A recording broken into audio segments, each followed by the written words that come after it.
Hello! Today I'm going to cook vegetables a la Chang.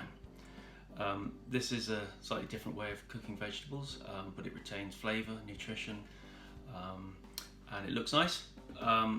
It's obviously, because of that, it's going to be able to boost your immunity and give you protection against diseases, and also if you're recovering from any illness, it's a good way to get your energy back up as well. It was taught to me about 30 years ago, just under 30 years ago, by an old Chinese friend of mine who said it was an ancient way of cooking vegetables. I've cooked it loads as a side dish or a main dish many times since, but I've never seen it on any menus, cookbooks, cookery programs. Don't think it's on YouTube anywhere. So I am making this video, stick it onto YouTube so it can people can try it out. Hope you enjoy it. I'm going to serve this with brown rice. So it's 1 cup of brown rice to 2 cups of water, 2 and a bit. Stick it on full. Let's get that switched on. Make sure you've got nice, stainless steel's good, and a nice tight fitting lid goes on there. Just bring that to the boil and then turn it down. So that is coming to a boil. As it comes to a boil, so that just varies whether it's gas or electricity or whatever. As soon as it starts boiling, because that's on full, you don't want it on a raging boil, so turn it down. I'm halving the heat. Put it down to about 5. Boil it for about 5 to 10 minutes, and then once that's in, then we turn it down to 1 or 2 for about half an hour. There isn't really a specific recipe for this. It's look in the fridge, see what vegetables there are, and use them. There's a basic principle to this. So, like I said, root vegetables go in the bottom, so I tend to chop those first, and things like carrots, parsnips, use this roll cut method. So obviously you could just dice them, and that's fine, that works, but it's just not quite as nice as this roll cut method, I think. So I think it's a Chinese style. You cut across and then roll, cut across and roll, and you make these tiny little diamond pieces, shavings almost. Keep them really thin and small, because the secret to this dish is having lots of, it's the tiny size of the vegetables that makes it blend, and you get this lovely blend. And it doesn't really matter, as I say, what you put into the dish, it's always nice. And then you just keep going like, and the blade comes down at one angle and you move the vegetable. You don't have to kind of do this sort of thing. Blade's coming down in one plane, and you just chop away and just chop away like that. And you know, a bit of practice, you speed up a bit. Just roll cut. It's a Chinese word for this, I can't remember what it is.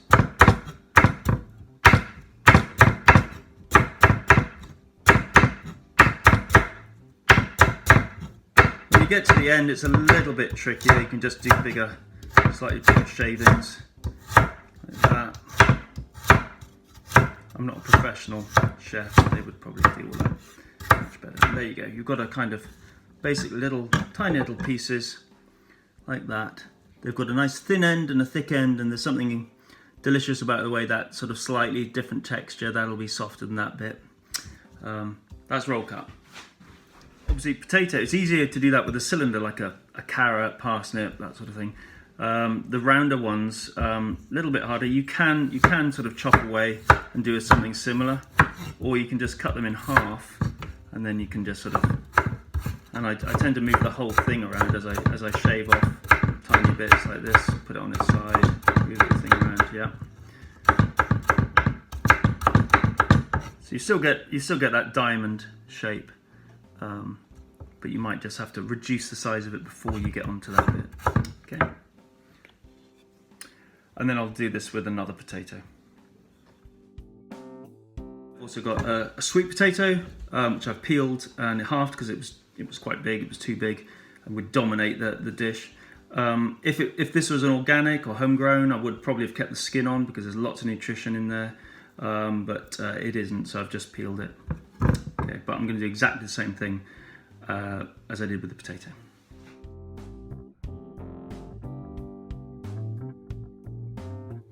Okay, that's been boiling away for about 10 minutes. I had to turn it down to about 3. It was just going a bit too fast. And now I turn it right down to a 2 or even a 1. And this is like the slow cook. Set the timer for about half an hour. But as with most cooking, never leave anything to chance, always keep checking things, just in case your water runs out and it starts to stick and burn. Okay. A nice big stainless steel pot is great with a nice thick base. In that I put a wine glass of water and half a sort of organic vegetable stock ghee, okay, just to give it a bit of flavour. Create a bit of soup. If you want a bit more soup, you can add more water, but I don't like it too soupy. The idea is to steam fry it. So into that goes my potatoes and sweet potatoes. All these sort of root veg at the bottom, remember? They go in at the bottom because it's tougher and they need more cooking. So they do boil a little bit in there, in that stock.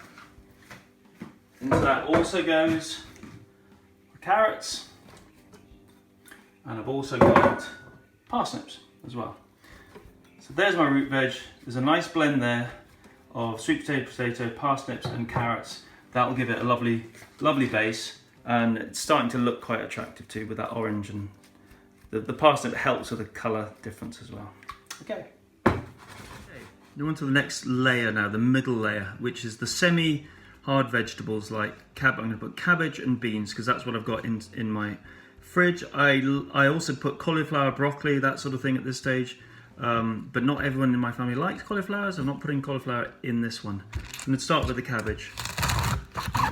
Shred it very thinly. Again, the principle being that we make the vegetables very small. Okay? Just shredded like that. Just really thin layers like that. Okay. Really good thing about this method of cooking is there's no need to waste anything, so every bit of the vegetable is pretty much useful. These are the tough outer leaves. People often throw these away, but they're full of goodness, sometimes more goodness. So what we do, because we're cutting them really small, they melt away into the blend really nicely. So I just roll these up like that, and then you can just do these slightly thinner if you can, because they are a bit tougher. And they do need slightly more cooking if you don't do that. So this whole dish only cooks for about 3 or 4 minutes. So just doing nice thin shreds is the way to deal with the outer leaves of this, but also when we come to the leeks, again, every bit of the leek is used. And even these stalks, you can do those really, really small, like that. Okay, the next vegetable that's going into that layer are the beans, because they're quite sort of firm and crunchy. So you can just do this the way you like, but again, because the principle is sort of to have them a bit small, but not too small. I don't want these totally disappearing in. I just chop these into 3, so they're still kind of go on the fork quite nicely and a bit longer than there, just into that kind of size. Just a handful of beans, and they'll go in with the cabbage. This has got about 10 minutes left, so just before I put the veggies in the next layer, I'm going to have a quick look inside, see how it's going. Right, so the water started to disappear, the rice is starting to fluff up, but there's still a bit of water left, which is good because it won't burn or stick. It means there's a little bit more cooking left to do. 10 minutes might do it. Okay, now I'm going to put in this next layer of veg, so put the beans in, scatter those around. Okay, and then I'm going to stick the cabbage on top. There. Again, there's those darker leaves there. Spread those around a bit. Okay, we're ready for the next layer. Okay, as I said, leeks the next thing. Again, it goes into the kind of medium section. I chop off that bit because it's a bit grubby. But the rest of it, even these bits, are delicious if you chop them up small enough. How I wash them, because lots of soil gets caught up in between, I just put the knife in there and rip that through. And then when you're washing it, let's see if there's some soil in there. There is a bit of soil in there, you don't want that in there. So we've got to wash that out, but make sure you wash it downhill under the tap. If you wash it that way, it all runs into here. So I'll give a quick demo. So just, under the tap, just run it downhill, if you like. Sort of spread the leaves a bit as you go, and that just washes out all the soil. These look like nice leeks. I think this would be pretty good. I'll do it, and then I'll just give it a quick shake. Now it's been washed, it's been split, and this is how I, again, bunch up these tough leaves. Most people throw these leaves away. They're delicious, and just nice and small Again, that will disappear into the blend, but bring it lots of flavour. And of course, all the vitamins and enzymes and all the good stuff in there is preserved. Nice crunchy leafless, they're in season, and absolutely delicious. Now as you get to the softer, whiter part, I often make that half as well. You can make it slightly wider, it doesn't have to be quite as thin. Obviously make sure you've got a nice sharp knife when you're doing this, it's very important. And then the white bits there. And these all like open up. Just open them up a little bit. Okay. Put the leeks in there, that's the next section. Open them up as I go, spread them out like that. That's one leek, all shredded. That's the middle layer finished. Now I'm just going to put the top layer on. Remember, the top layer is the softer, lighter vegetables. Often I put my zucchini, courgettes, little half moon slivers on that bit, or red pepper brings out the colours because you've got a nice contrast with the green. It's looking quite green, but we know underneath there's the more colourful stuff, and again at the end we'll mix it up. On this occasion I don't have anything else like that, but I do have some lettuce, and lettuce is delicious in this. I've got some parsley, that will give it a bit of flavour, lots of vitamins as well, and some garlic. Sometimes I put in very thinly sliced onion on top here as well, because that's a softer vegetable. So that is it. All I need to do now is put some soy sauce in there. Okay, last stage is getting the soy sauce in there. So I don't know exactly how much I put in, I just kind of sprinkle it all over so it sort of darkens the top. This is dark soy sauce. Soy sauce is fantastic with vegetables, as you know probably from stir frying. So I just give it a good layer of that. You can always add more later if needs be, and a tight fitting lid goes on top. Okay. Now we can do this live. That goes up to full. Once that starts boiling, that's almost it. You have to be really careful here that you don't overdo it. So as I say, this was shown to me by Jolan Chang, and he actually sometimes used, if you like fish, he would put in bits of smoked salmon or bits of salmon, and he'd have a little bit more water in there, and he'd make a little well of the boiling water, he'd put the fish in there, and that would sort of poach or steam the fish as well, and that was delicious with this dish. It's not something I'd put meat with, you probably could, but fish is particularly good because he doesn't need a lot of cooking, but it's also very sort of healthy as well. It's called the Veg a la Chang actually. The story behind that is, I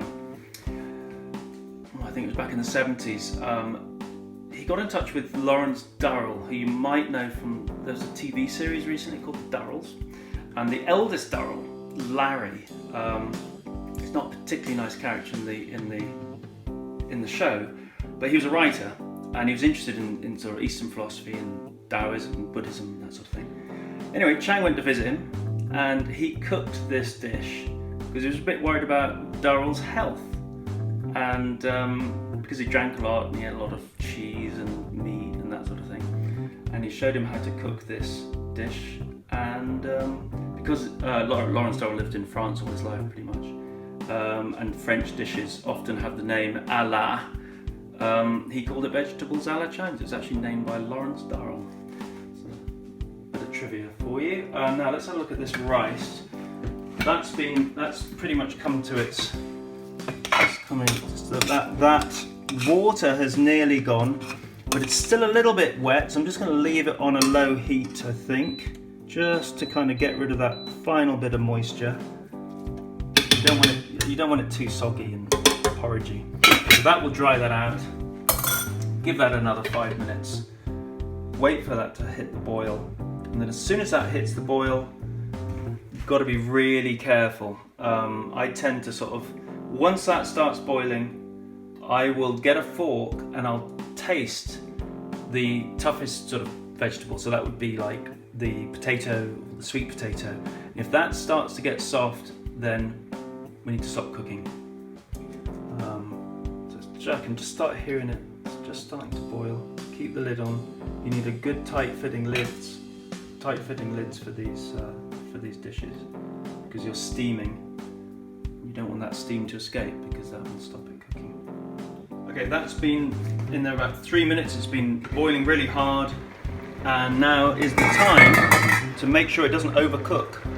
So we've got to try and dig down to the bottom and try and get these big heavy lumps out like that. That's one of the biggest lumps of root vegetable there is. If that's ready, it's soft, yep, that's ready. So what I need to do is start mixing it a little bit, make sure the cabbage is cooked, cooking through, and the leeks. I would just give that maybe a couple of seconds. I think we're good. I would turn the heating off now. I'm going to turn the heat off now. Okay. And make sure the lid doesn't go back on. In fact, I would take that off and just, in case you're wondering, that's a sourdough starter my son's working on, trying to make sourdough, but it's in a warm place to ferment. Yeah, so see now, start mixing it up. Okay, mix them up like this. That looks really good actually. I think it's all cooked. Mix it thoroughly. Remember, there's half a stock cube in the bottom if you want to get that stock all over the veggies. That looks pretty good. Right, final touch. Make sure it doesn't go back on the heat. Make sure the lid doesn't go back on or it'll keep cooking and ruin it. That's had literally, that was about 5 minutes tops. Final touch is, surprisingly, a bit of vegetable oil, okay? So it's sort of the opposite of stir fry. The oil goes in, well, so just a drizzling of oil there. Gives it a lovely glossy look. It adds loads of kind of vitamin C and it does really help with the flavour, and it just kind of starts to pop there with the colours and things. And that's it. Vegetables a la Chang.